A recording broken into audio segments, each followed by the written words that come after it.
começar a lição. A lição dessa semana, ela é uma continuação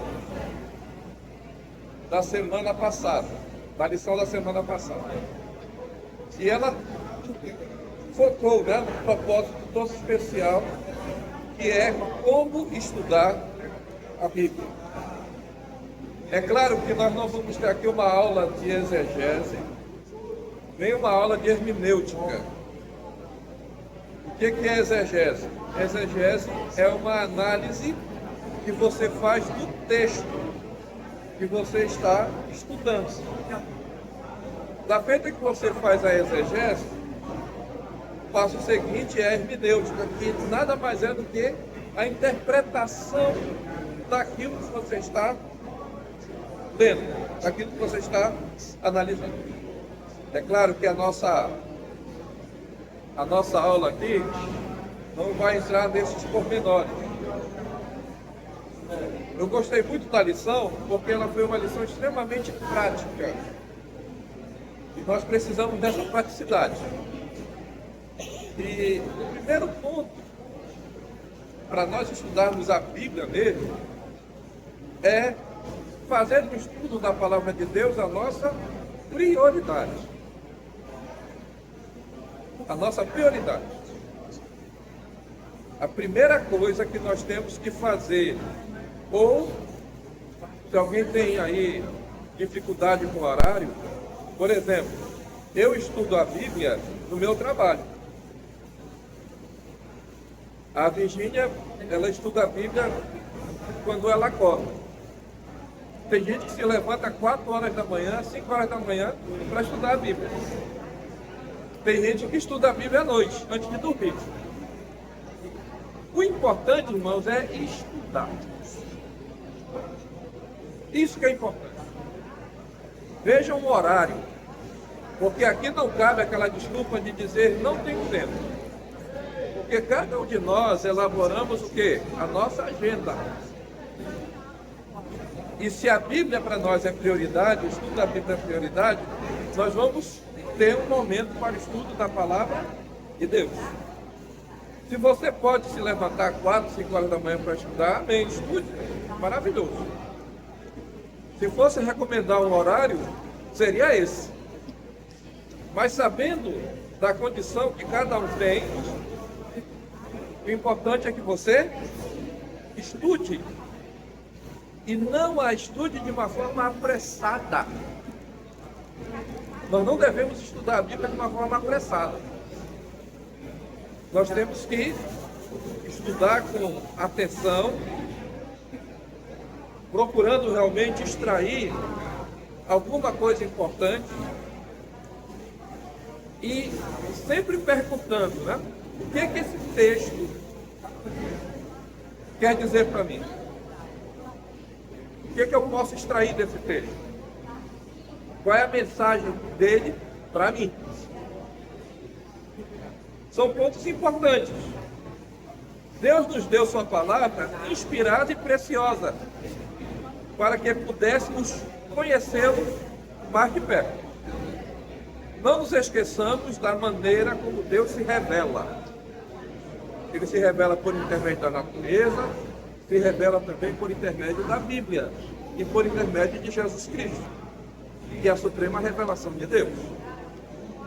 Como nós estamos tratando sobre a Bíblia, nós temos que ter isso em mente. A Bíblia revela Deus. Ela possibilita que eu possa conhecê-lo mais de perto. Esse é o propósito da palavra de Deus.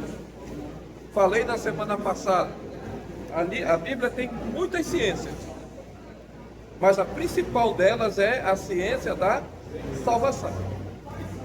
E a Bíblia não revela tudo a respeito de Deus. Revela aquilo que é essencial, aquilo que é necessário. Não é à toa que muitas religiões têm visões diferentes a respeito da divindade. Alguns acreditam na Trindade, outros acreditam no unicismo, outros não acreditam nem numa coisa nem noutra.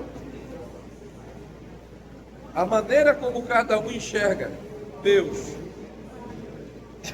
Mas ali está o essencial para nós entendermos. E a autora, ela coloca aqui algumas sugestões práticas, né? Peça a Deus que desperte o desejo em você de estudar a Bíblia. O brasileiro em si não gosta de ler. Não gosta. Você fica admirado quando encontra um salviano na vida, né? Que lê. Eu tinha uma colega de faculdade que ela sempre andava com um livro. E onde ela parava, ela pegava o livro e lia. É impressionante aquilo. Eu invejava ela nesse sentido, porque ela sempre estava lendo. Qualquer momento que ela tinha de folga, que ela estava sem fazer nada, ela pegava o livro e começava a ler.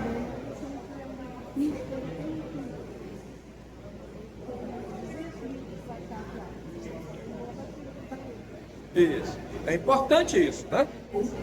É importante nós pedirmos que Deus desperte o desejo de nós lermos a Escritura. E uma outra sugestão é também relacionado ao tempo. Entregue seu tempo a Deus. Encontre um lugar tranquilo para esse encontro. Só você e Deus. Só você e Deus. Um lugar tranquilo. Mas não tem esse lugar tão tranquilo assim. Escolha o melhor lugar. Eu passei a lição na classe dos professores noite passada. E eu disse o seguinte: eu gosto de ler deitado na rede. Eu gosto de ler deitado. Tem gente que gosta de ler sentado no seu escritório. A Virgínia geralmente estuda a Bíblia lá na nossa edícula. Ela gosta de ficar lá. Mas o que é importante, irmãos, nós lermos. Busque a Deus mesmo quando não estiver com vontade. É uma outra sugestão que ela nos apresenta, né? Porque isso envolve a questão do hábito. E ela faz até aqui essa menção a respeito de uma estatística. Novos hábitos podem levar pelo menos 21 dias para se firmar, e sem a ajuda do Espírito Santo, nós não vamos conseguir isso sozinhos. Eu não gosto de ler. Mas eu tenho que começar. Eu quero começar a estudar a Bíblia. Legal. Comece com um livro pequeno. Comece com Judas, né? Comece com as 3 cartas de João, que são capítulos. Poucos capítulos. Mas comece. Você sabe qual é o livro mais lido da Bíblia? O Gênesis. Geralmente as pessoas começam e não terminam. Eu, quando jovem, eu estudava na escola Benjamin Constant. Eu estava fazendo, eu acredito que era o primeiro. Eu sou da época do escola estadual. Eu sou da época do 2º grau. Não era ensino médio. Eu estava fazendo o primeiro ano de edificação. Chegou um grupo de missionários da Igreja Batista. Na época eles distribuíam aquele Novo Testamento, Salmo e Provérbios. Foi dando para cada aluno. E eu peguei e eu comecei a estudar os evangelhos. Nunca tinha lido nada. Eu comecei a estudar os evangelhos. E a minha leitura, que era ruim, ficou boa. Foi quando eu aprendi a ler, realmente. Até então eu sabia ali balbuciar as palavras. Mas com a prática da leitura, eu aprendi a ler. Aprendi a ler. Obedecer aos sinais, tudo direitinho. Foi muito importante aquilo na minha vida. Foi um divisor de águas. Foi um divisor de águas.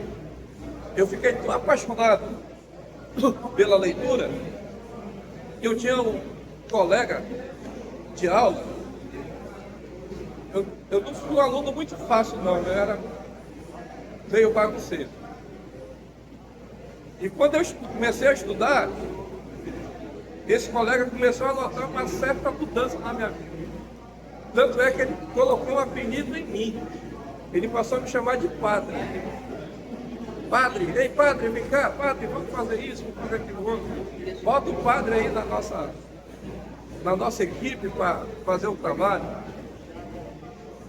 Ele começou a me chamar assim. Por que isso? Porque o Evangelho ele transforma realmente, a palavra de Deus transforma. Eu fiquei tão apaixonado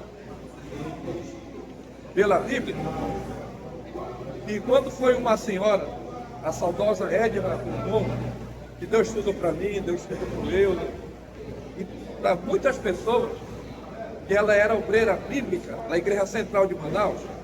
As pessoas falam Igreja Central da Amada. Para mim só tem uma Igreja Central aqui, que é a Igreja Central lá da 7 de Setembro. Para mim aqui é a Igreja da Cidade Nova. Todo respeito.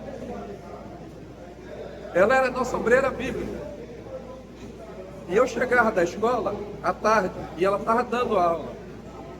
E eu assistia já o finalzinho. E ela deixou uma Bíblia lá, uma Bíblia completa. Até então só tinha o Novo Testamento, Salmo e Provérbios. E com essa Bíblia nova, como eu disse, né, eu não trabalhava, era fiscal da natureza. Não namorava, eu era feio que dá dó. Feio. Disso, né, já? Tem que ler alguma coisa. Mas... eu li a Bíblia. Eu li tanto a Bíblia, irmãos, que no ano eu li a Bíblia 3 vezes.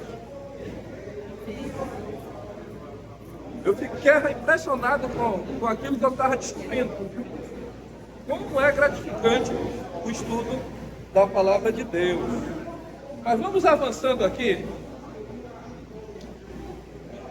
A autora, ela fala a respeito do melhor lugar.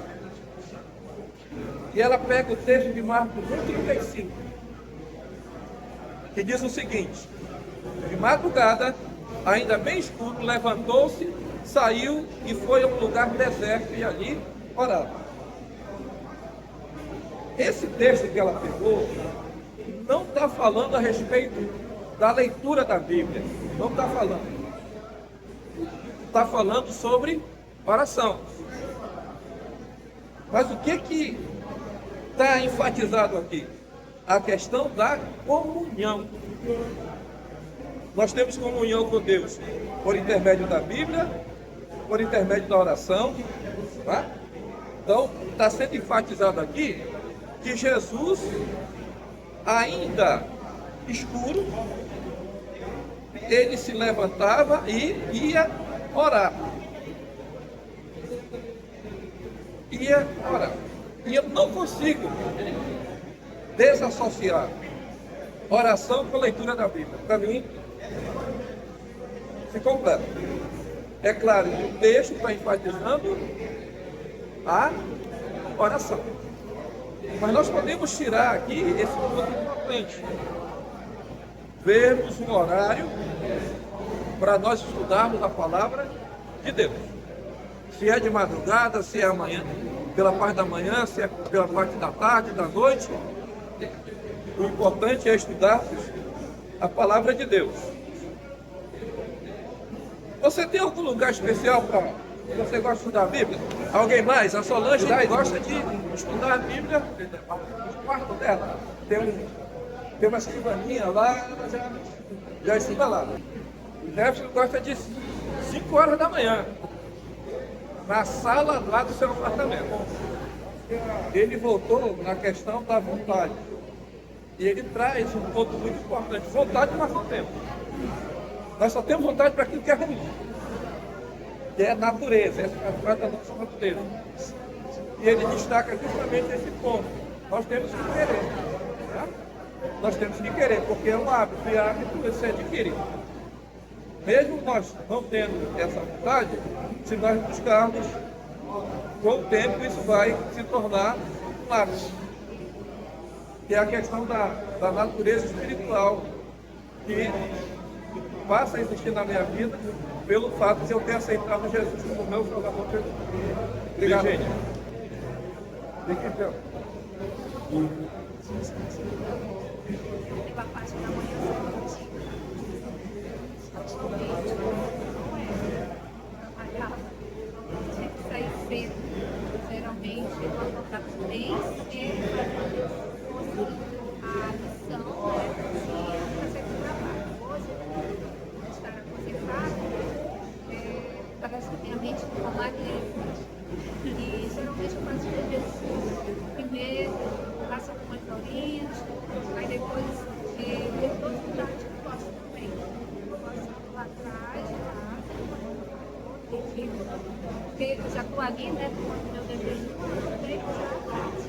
Talvez eu vou passar lá também, no sofazinho, e fico lá, aí eu faço da constante, né? Nossa natureza. Uma lição falando mesmo a gente perceber, a gente tem que insistir, pedir Espírito Santo, a polícia, e os conselhos e desejos. Esse ano vai ser um ano de propósito, Senhor, que eu tenha prazer de estudar para a palavra. Não faça isso somente com compromisso, mas uma coisa mecânica, eu tenho que cumprir, tenho que já isso constantemente. Porque às vezes tem dia que você está bem, você está mais disposto, e não está entediado. Você tem que resistir. Porque aquilo que é bom, a gente não deve. Obrigado. Rosália.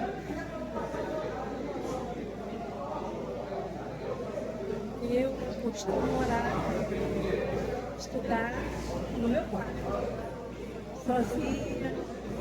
Fecho a porta, saio tranquila, eu consigo me concentrar. Quando eu estou com minha mãe, é muito melhor, porque a gente faz um pouco demorado. Eu dou alimentação para ela, me alimento junto com ela, e a gente ganha muito tempo estudando as coisas, fazendo as meditações, a lição, as perguntas que eu faço para ela. Então, é uma necessidade que nós temos. E certa vez a minha filha falou assim: mãe, nós não somos bons, o que a gente faz de algo melhor para as pessoas não é de nós mesmos. Então, ao estudar a palavra também é de nós. É o Espírito Santo que nos convida, porque nós temos essa necessidade. E é isso. Muito bem. Muito bem, Rosália. Vocês ouviram aí um pouco, né, os testemunhos dados, onde cada um tem seu lugar secreto, né, de estudo, de oração, que é muito importante. E eu quero destacar uma frase aqui da Virgínia: estudar a Bíblia não como uma obrigação, mas como algo realmente importante. Eu tenho assim uma dificuldade, tem dias que ler. Qual a dificuldade, falando? Você volta lá, parece que nem ouviu. Sim, sim. Nós temos essa dificuldade. Quando a palavra me fala alguma coisa, eu interrompo para orar, para agradecer a Deus, para ficar ajudando a mudança. Mas tem dias que não solta. Certo. Mas por que que isso deva estar acontecendo? Vamos ver aqui um ponto importante sobre estudo da palavra. A Bíblia, ela foi escrita dentro de uma cultura, que é a cultura hebraica. E ela, no primeiro momento, ela foi escrita para aquela época. Por exemplo, a história do rei Josafá. Aquilo que foi contado ali foi para o rei Josafá e para o rei Acabe. A profecia que é feita pelo profeta Micaías envolve aquele momento lá. Mas eu posso tirar uma aplicação dali? Posso. Qual foi a aplicação que o João mostrou para a gente? O profeta Micaías já tinha dito, é derrota certa. Primeiro, que Josafá não deveria nem estar ali. E não podia estar querendo se associar com Acabe, que era o rei que fazia questão de desafiar Deus. Não deveria nem estar ali. E o profeta diz, olha, é derrota na certa. O que é que eu posso extrair dali? Ele destacou. Eu não posso querer batalhar batalhas que Deus disse que eu não devo. Isso não está aí. Como é que eu vou fazer a aplicação disso na minha vida? Eu sei que ali não está a vontade de Deus. Eu vou querer participar? Claro que não. Então existem esses pontos que a gente tem que estar atento. Existe também a questão de como a Bíblia é estudada. Só existe uma Bíblia, né? Pelo menos no cristianismo ocidental. Eu sei que tem a Bíblia antiga, que é diferente da nossa. Mas vamos tratar do nosso quintal. Cristianismo ocidental. Cristianismo ocidental. Vamos tratar do nosso lado, nossa realidade. Aí você tem, dentro do cristianismo, quantas mil religiões você tem? Tem muitas religiões.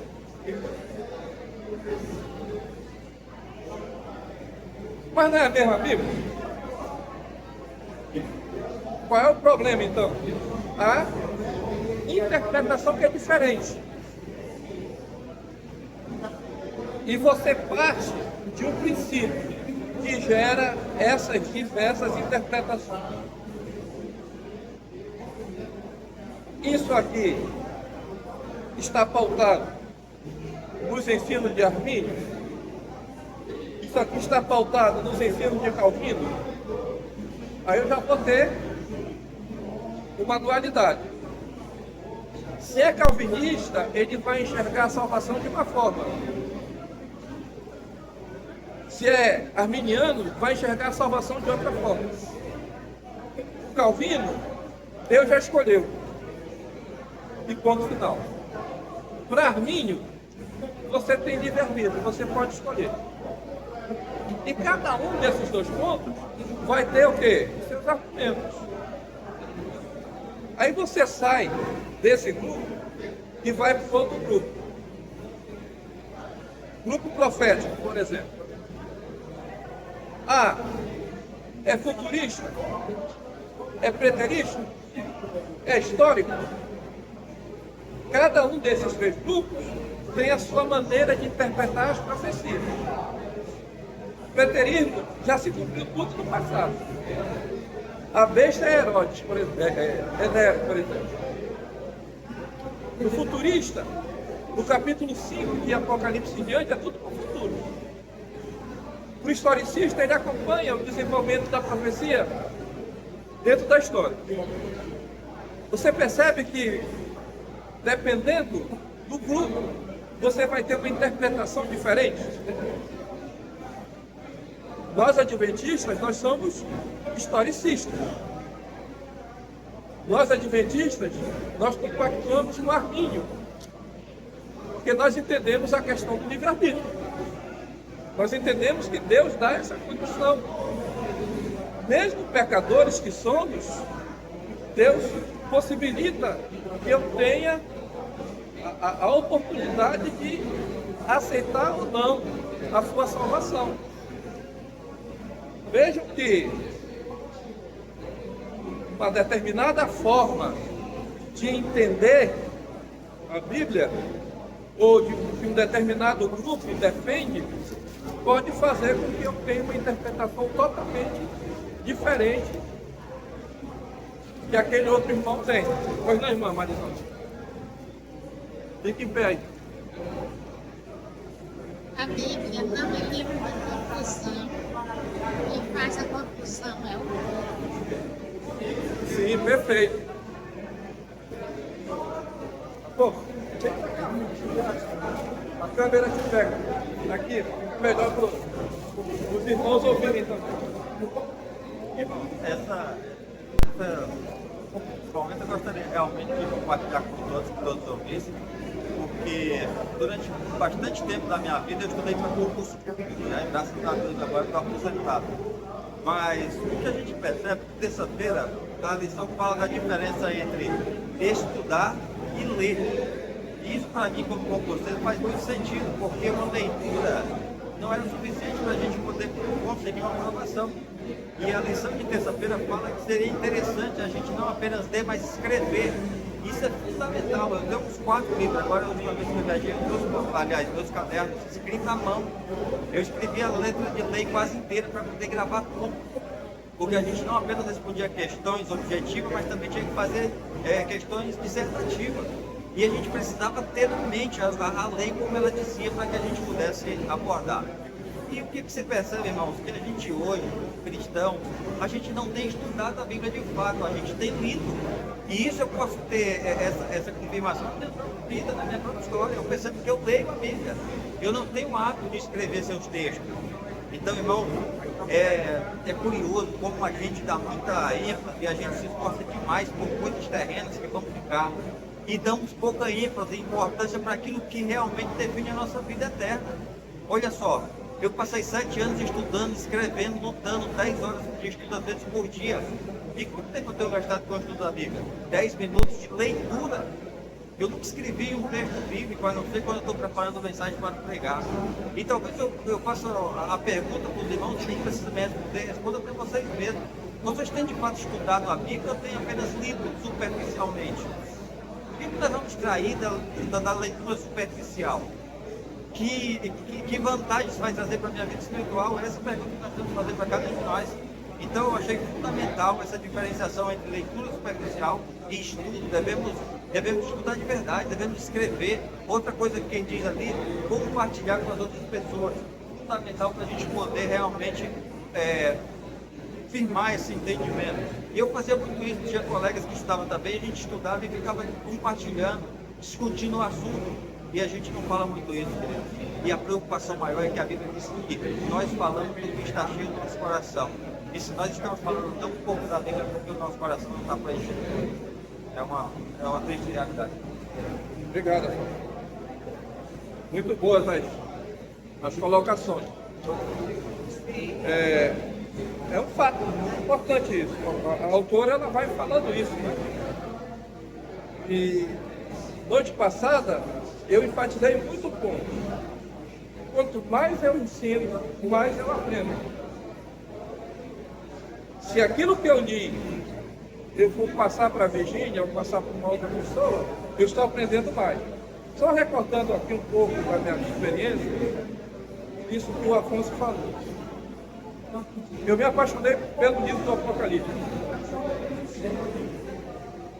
Recém-convertido na igreja adventista, lá na igreja central, nós tínhamos um grupo de jovens. E a pessoa que ia passar a lição de Apocalipse, ela não foi. E eu, sem conhecer nada mesmo, eu me aventurei. E falei uma besteira. Falei o que não devia. E uma pessoa muito mais experiente que estava presente ali, me deu assim um corretivo. E eu disse, poxa, eu tenho que estudar mais. E ali eu fiz uma promessa a mim mesmo. Eu vou estudar esse livro de uma tal forma para nunca mais ser repreendido. Aí vim para o Parque 10. No Parque 10 eu ganhei de presente um livro do J.A. sobre Apocalipse verso a verso, palavra por palavra. E lá no meu trabalho, não tinha computador ainda, né? Era aquelas máquinas Olivetti, pé duro mesmo. Eu comecei a fazer justamente isso. Pegava, estava no livro e datilografava. Isso faz uma diferença muito grande. Faz uma diferença tremenda. Você lê e ouve ao mesmo tempo. Isso é muito importante. A lição é prática. Não estamos aqui para ensinar nenhuma fórmula mágica, mas é praticidade. Quando você se ouve, é uma outra coisa totalmente diferente. Então são pequenas dicas que vai fazer uma diferença assustadora no final. É importante esses conselhos que a autora da lição apresentou para nós. São coisas que todos nós sabemos. Mas às vezes nós acabamos deixando de lado. Mas quero resgatar um pouco da fala do Afonso, quando ele cita o texto bíblico. A boca fala daquilo que o coração está cheio. Se durante o dia eu não falei de Jesus em algum momento, é sinal que o meu coração não está cheio de Jesus. Em algum momento, eu preciso falar alguma coisa. Muito bem. Vamos entrando na fase final da nossa lição. Na parte de quinta-feira, a autora, ela pegou 2 livros da Bíblia e desses livros ela elencou 2 capítulos. O livro dos Salmos, o Salmo 119 foi o Salmo escolhido, e o livro de Isaías, o capítulo 55 foi o escolhido por ela. E no Salmo 119, versos 103 e 104, nós encontramos o seguinte: ó, quão doces são as tuas palavras ao meu paladar, mais doces do que o mel à minha boca. Pelos teus preceitos alcanço entendimento, pelo que aborreço toda a vereda de falsidade.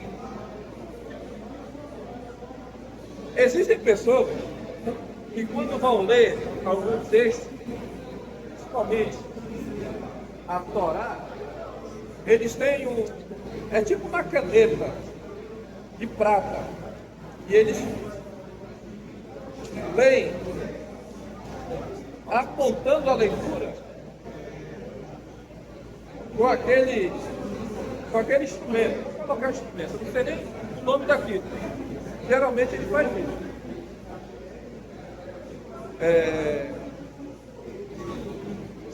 Eu acho que é o pastor Valdemiro, quando tem as mensagens dele, a câmera foca em cima, e ele pega a caneta e vai mostrando onde ele está lendo. Euler, na noite passada, ele trouxe uma informação que eu não sabia. Ele disse, aliás, que o leitor da Torá, ele pega vou colocar como se fosse uma caneta, tá? Mela no mel, sabiam disso?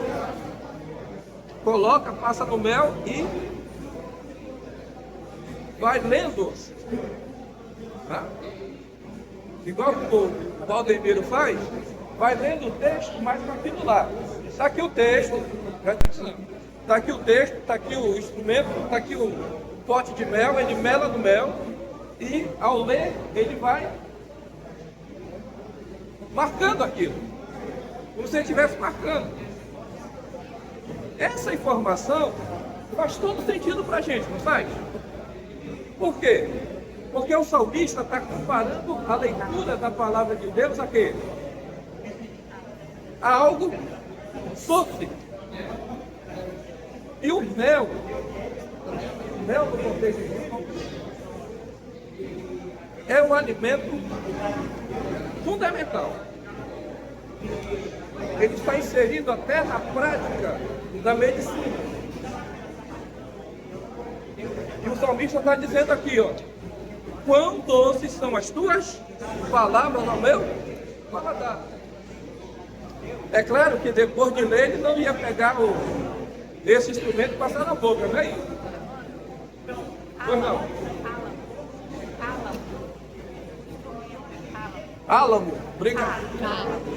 Álamo. Cálamo. Obrigado, Andy. O nome é Cálamo. Isso quer dizer que o leitor vai pegar o cálamo que está cheio de mel e ficar depois lambendo, não é isso? Ele só está dizendo, ele só está mostrando a importância da palavra. A palavra de Deus é importante.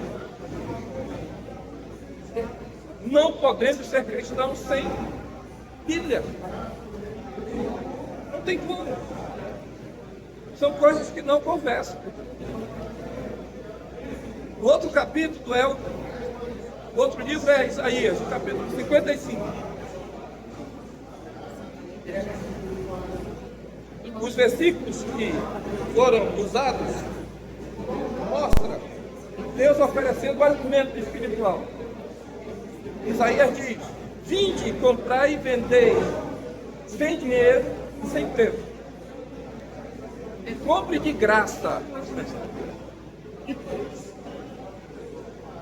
É por isso que a salvação não tem a no povo, porque custa muito dinheiro, a gente não se interessa. Talvez se fosse comprar, valorizava mais. É verdade, irmã Marital. Parece que nós não damos muita, tá? Não damos muito valor.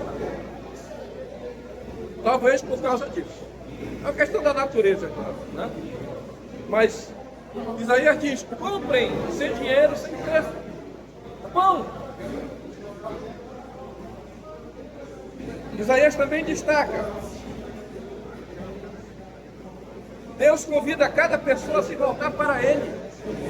Voltai para mim, né? Porque Ele é generoso em perdoar. E Ele faz um desafio todo especial para que nós abandonemos os caminhos errados. E quando isso acontecer, nós vamos estar ali aptos para usufruir uma vida totalmente transformada. E a autora pegou o versículo 6 para dar um destaque todo especial. E no verso 6 está escrito: buscai ao Senhor enquanto se pode achar, invocai enquanto está perto. Olha a necessidade que nós temos de buscar a Deus. Na Idade Média,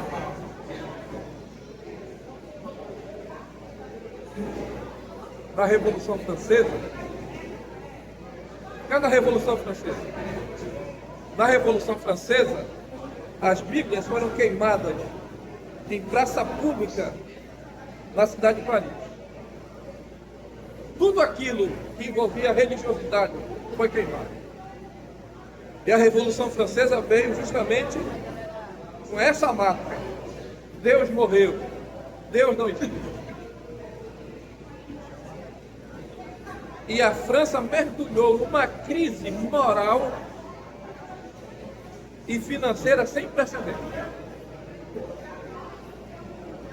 Eles perceberam isso depois de 3 anos e meio aproximadamente. Eles se reuniram e permitiram a religião. Porque a nação se tornou um verdadeiro caos, em todo sentido. Veja como é importante estudar a palavra de Deus. Ela nos dá balizamento. E eu creio que é o profeta Amós, né, que usa uma linguagem bem interessante. Quando ele diz que irão vagabundos de um lugar para outro, atrás de quem prega a palavra de Deus, e não vão encontrar. Emmanuel, a Bíblia vai ser retirada nos últimos dias? Não, não vai ser retirada, como alguns imaginam. Mas esse texto bíblico, ele tem sido adulterado em alguns momentos. Eu dei um exemplo lá em casa. nos lares de esperança. O texto de 1 João 5, verso 3, se não me engano. Quando eu comecei a ler a Bíblia, eu me deparei com esse texto. E sabendo que alguns não acreditavam na Trindade, eu disse, poxa, como é que podem não acreditar na Trindade? Está aqui escrito, olha, 1 João 5. Diz que 3 são que testificam da palavra, e esses 3 são um. Só que esse texto não está no original. Não. Existem coisas que o copista achou por bem acrescentar. Tem alguns exemplos dentro da Bíblia. Então nós temos que saber essas coisas. Se você pegar esse texto de João, na primeira carta de João, e apresentar para testemunho de Jeová, ele vai rir na sua cara. Ele vai dizer, isso não faz parte do original. E não faz mesmo. Pois não?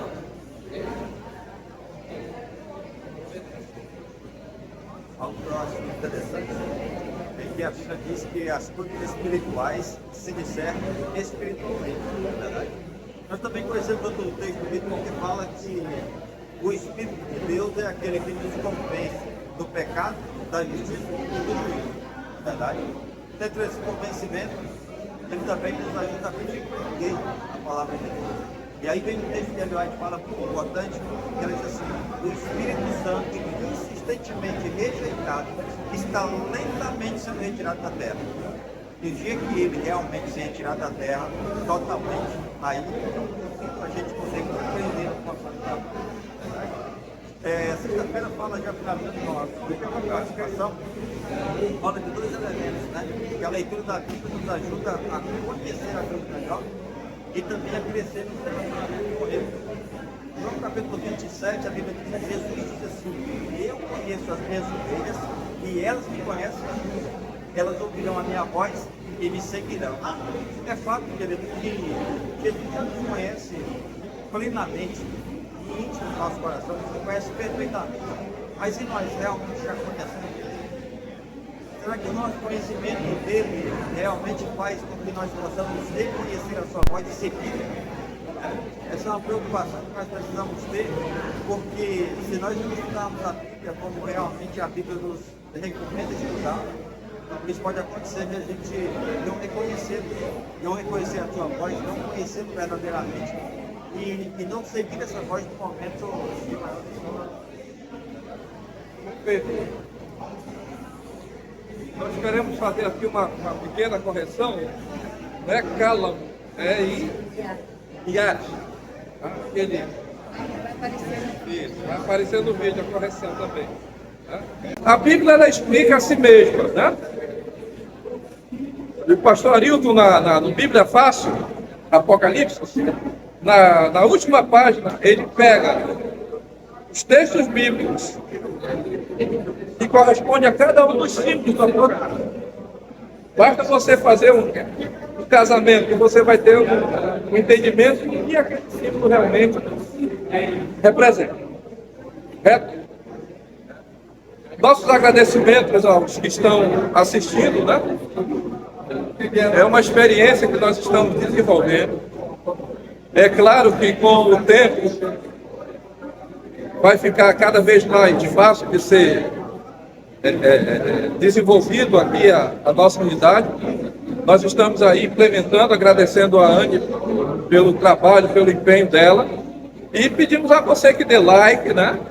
Que se inscreva também, que compartilhe com os amigos, para que essa mensagem possa também chegar em outros corações que estão necessitados de receber. Que Deus nos abençoe, que nós tenhamos continuar um sábado muito abençoado. Obrigado a você, internauta, e obrigado também aqui aos membros da nossa classe que neste sábado aqui vieram para analisarmos os pontos principais da lição. A todos, continuar de um feliz sábado. Deus nos abençoe.